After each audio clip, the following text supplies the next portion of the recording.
If you think your plant needs a bigger pot, you might actually be wrong.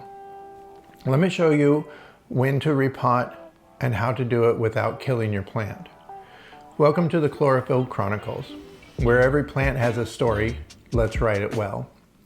Repotting isn't something your plant needs on a schedule. It's something it needs when the time is right. One of the biggest signs is roots.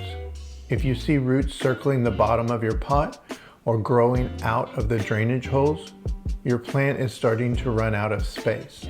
Another sign is how quickly the soil dries out. If you're watering more often than usual, it could mean there's more roots than soil in the pot.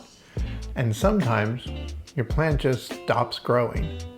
That's another signal it might be ready for more room. But here's the other side of it. You don't want to repot at the wrong time. Avoid repotting right after bringing a plant home. While it's stressed, stability matters more than anything during those moments. Now, when it's time to repot, keep it simple.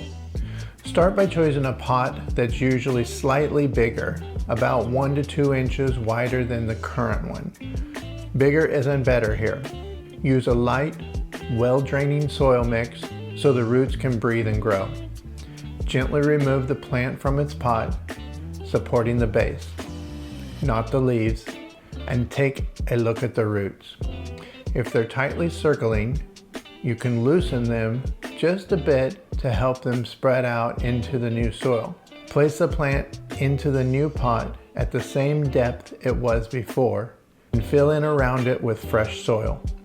Give it a good watering to help everything settle into place. After that, keep things calm.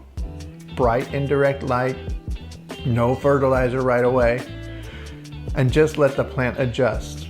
Repotting is a form of stress, but done correctly, it sets your plant up for stronger, healthier growth. You don't need to do it often, but when you do, doing it right makes all the difference.